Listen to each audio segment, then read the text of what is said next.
Dear students, I welcome you all to this physics tutorial series. I am following the book by NCERT part 1 for class 11. So in this video, we will solve the problem number 3.13 from the chapter number 3.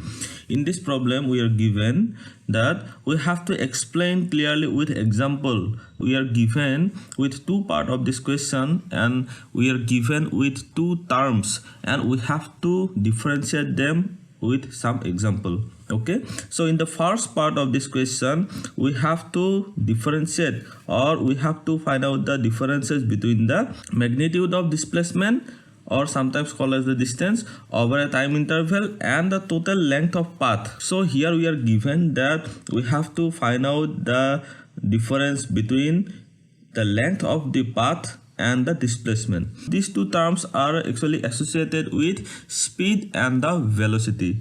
So the total length of the path, this is actually related to the speed, and the term displacement means it is the distance of the final point from the initial point. If we join the final point and the initial point, then it is called as the displacement. So let me take one example. So with one example, let me explain you. Suppose here we have a position, this is A.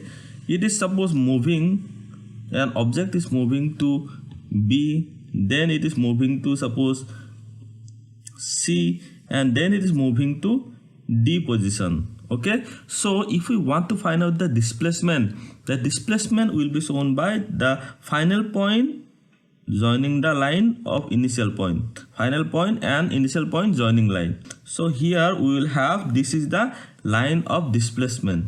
That means how much the initial point is displaced, or we can say that the line joining the final point is the D and initial point is the A. So the line joining the initial point and the final point is known as the displacement. So what is now path length? Path length means suppose here we have shown A to B, it is moving, B to C and C to D. So path length will be the total distance traversed by the object. So here this path length will be this one.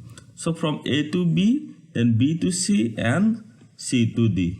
Okay, this is the path length shown by this blue line. So let me write down here. Here displacement is equal to AD, the line joining the initial point and the final point.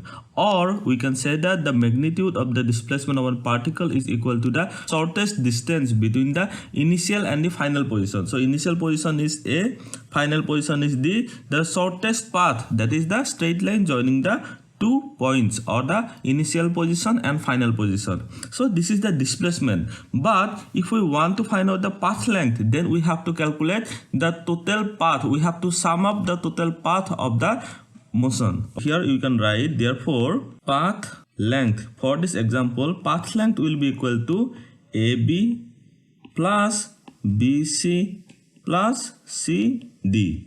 So in this case we can see that this path length is longer than the displacement. In the first part we are asked to find out the difference or distinction between the magnitude of displacement over an interval of time and the total length of the path. Okay, so here in both the cases the time interval is same, because the object is moving from A to B, then B to C and C to D. So this is the time interval for displacement as well. Same time interval is for the path length also, but here the displacement and the path length values are different. But suppose if an object is moving from here to here, okay, from suppose A to B. So in this case what will happen? The displacement and the path length, these two are equal. So we can say that the displacement and path length, the magnitude of these two either equal or the path length is greater than the displacement. Therefore we can write, so in the second case we have this is equal, the total path length is equal to the displacement, and in this case we can see that it is path length is greater than the displacement. Okay, because you can see path length is AB plus BC plus CD, this is clearly greater than the AD. Okay, from this figure we can see. So this is the distinction between the path length and the displacement over an interval of time. Suppose a object is moving from the point A to point B, then point C, and then to point suppose D. Okay, suppose a object is moving from point A to AB, then it is moving from B to C, then it is moving from suppose C point to, it is again going back to D. Okay, in the one-dimensional motion. So the displacement, this position is D. So here the displacement, what will be the displacement? It is one-dimensional motion. So displacement will be equal to AD.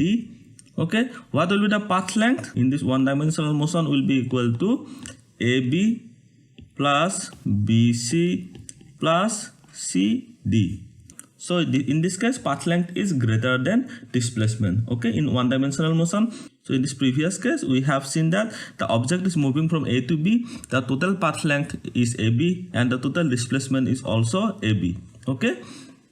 So this is the first part solution. Now in the second part, we are asked to find out the distinction, or we have to first find out the difference between the average velocity and average speed. So we have to know the definitions of average velocity and average speed. What will be the average velocity? Velocity is always, it is a directional one. So in the case of velocity, we use the term displacement, not path length. So here we have displacement divided by the time interval.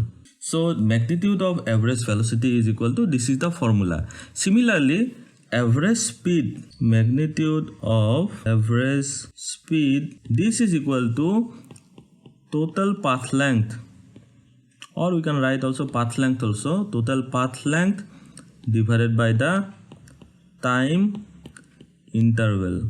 So average speed is defined as the total path length divided by the time interval. Here we can see the denominator parts are the same. This one is similar to this one. So only the numerator part is different, and we have already seen that the displacement is less than equal to path length, or we can say that the total path length is greater than equal to the displacement in the case of one-dimensional motion. So here we can directly write down that the average speed is always greater than or equal to the average velocity. Therefore we can write, if the displacement is equal to the total path length, they are equal. If the total path length is greater than the displacement, then we have the average speed is greater than the average velocity. When we consider the speed, we have to consider the path length. When we say about the velocity, then we have to consider the displacement. Okay, so average velocity is related to the displacement and the average speed is related to the path length. So this is the solution of the problem number 3.13 from the chapter number 3.